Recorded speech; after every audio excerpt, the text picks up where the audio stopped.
చూడాలి. దీనికి సంబంధించి పూర్తి విశ్లేషణ అందించడానికి మనతో జాయిన్ అవుతున్నారు సీనియర్ విశ్లేషకులు and senior journalist Pentapati Pullarao గారు. పుల్లారావు గారు నమస్కారం సార్. నమస్కారం. పుల్లారావు గారు, ఇరాన్ చెప్పిన ఆ దారి కాకుండా 80% ఈ షిప్పింగ్ వెజల్స్ అన్ని ఒమన్ తీరం వైపు వెళ్తున్నాయి అని అంటే నిజంగానే టెహ్రాన్ పట్టు సడలుతోందా హార్మోజ్ పైన? ఇలాంటి అనుమానాలన్నీ వ్యక్తమవుతున్నాయి సార్. ఒకటి ఇప్పుడు వరకు క్లౌడ్ ఆఫ్ వార్ అంటారు, ఏమంటారు, మిస్ట్ ఆఫ్ వార్. యుద్ధం జరిగే టైంలో నిజమేంటో ఎవరు చెప్పలేము. స్మోక్ ఆఫ్ వార్ అంటే పొగ మూసేస్తారు అంతా. ఏం జరుగుతుందో ఎవరు చెప్పలేరు. ఒక సైడ్ ఇలాగంటాది, దానికి వ్యతిరేక సైడ్ ఇంకోటి. వచ్చింది ఏమిటంటే ప్రాబ్లం, ఇరాన్ ఎంత చెప్పి వాళ్ళు సీరియస్గా ఉందాం అనుకున్నా డొనాల్డ్ ట్రంప్ లాంటి యుఎస్ ప్రెసిడెంట్, వెస్టర్న్ లీడర్ ఎప్పుడూ దొరకలేదు. అతను మాట్లాడేది మాట్లాడతాడు, అతను చెప్పేది కాన్ఫిడెంట్గా చెప్తాడు. అది నిజం అబద్ధం ఎవరికి తెలియదు. నిన్న కూడా ఆయన అనౌన్స్ చేసాడు, ఎన్నో వాళ్ళు వెళ్ళిపోయినాయి హార్మోజ్ నుంచి, మీరు ఏం మాట్లాడుతున్నారు, ఏం వెళ్ళలేదు అని ఇరాన్ అంటున్నారు. సో ట్రూత్ ఒక క్యాజువాలిటీ, నిజం అనేది దీంట్లో ఎవరు తెలియదు.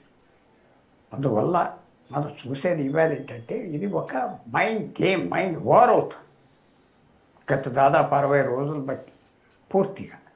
నిన్న ఇరాన్ ప్రెసిడెంట్ పెస్కీ అని ఏమన్నాడు, ఆ రోజు సంతకం పెట్టింది 2 నెలలకు మెమోరాండం పెట్టిందే మంచిగా ఉన్నది, దాన్నే పాటించాలి అంటారు. అమెరికా ఏం గ్రహించింది, ఆ మెమోరాండంలో ఇరాన్కి అన్ని కన్సెషన్ ఇచ్చేశారు. ఎవరైతే వెళ్ళాడో నెగోషియేట్ చేయడానికి వైస్ ప్రెసిడెంట్ వాన్స్, ఆ మధ్యవర్తిగా పాకిస్తాన్, ఖతార్ ఏదో రకంగా పీస్ తెచ్చేద్దామని వాళ్ళు కూర్చున్నారు. ఏం కావాల్సిందే అది ఇచ్చేద్దామని. సో ఆ తర్వాత గ్రహించుకున్నారు అమెరికాలో, అప్పుడు అది గుర్తున్నా.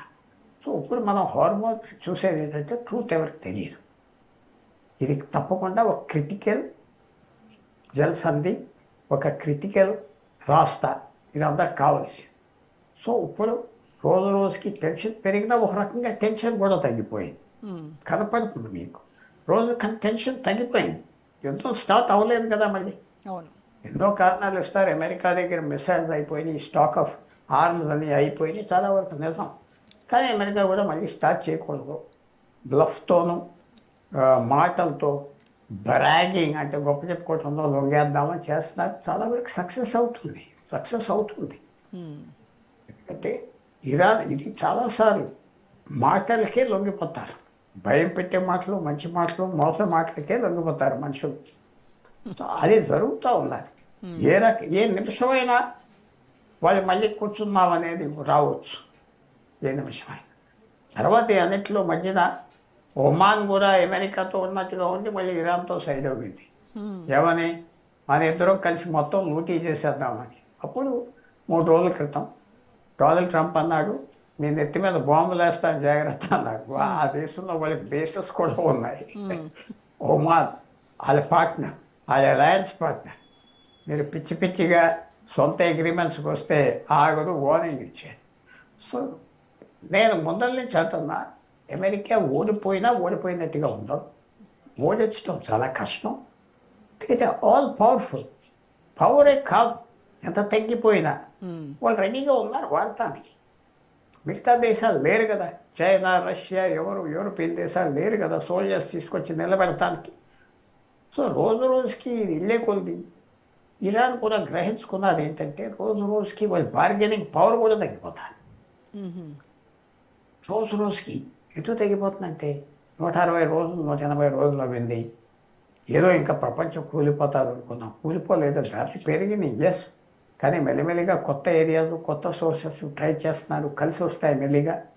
సో ఇరాన్కు కూడా తెలుసు, నో వార్ నో పీస్, యుద్ధం లేదు, శాంతి లేదు, ఆ సిచ్యువేషన్లో మనం ఉండలేం అని వాళ్ళు గ్రహించుకున్నారు. సో ఇది సెటిల్ అవుతుందా అంటే మనం చెప్పలేం. ఏ పక్కన అవుతుంది యుద్ధం స్టార్ట్ అవ్వాక ఎవరు చెప్పలేం. నిజమేంటో అబద్ధమేంటో ఎవరికి తెలియదు. దీంట్లో చాలా ప్లేయర్స్ ఉన్నారు. స్టార్ట్ అవ్వింది Iran, Israel, America versus Iran, 3 దేశాలు. దాదాపు 20 దేశాలు ఇన్వాల్వ్ అయిపోయి ఉన్నాయి యుద్ధంలో, డైరెక్ట్గా ఇండైరెక్ట్గా ఇంకా ఎక్కువే. సో ఎంతవరకు వెళ్తుంది, ఎలాగ ఆగిపోతుంది? ట్రంప్ని బెదిరిస్తున్నారు, మీరు మిడ్ టర్మ్ ఎలక్షన్స్ మధ్యంతర ఎలక్షన్స్ పోతాయని అది నాకు లెక్కలేదు అంటున్నాడు ఆయన. సో ఇది ఒక ఇంట్రెస్టింగ్ సిచ్యువేషన్. ఎండ్ గేమ్ ఆగేది ఎక్కడ అవుతుంది, ఎలాగ అవుతుంది, ఎవరు చెప్పలేదు. ఇప్పుడు సౌదీకి యూఏఈకి కానీ ఉన్నటువంటి ఈస్ట్ వెస్ట్ పైప్ లైన్స్ ఏవైతే ఉన్నాయో అవి ఈ మార్గానికి ఎంత మేరకు ఆల్టర్నేటివ్ వేస్ అవుతాయి సార్?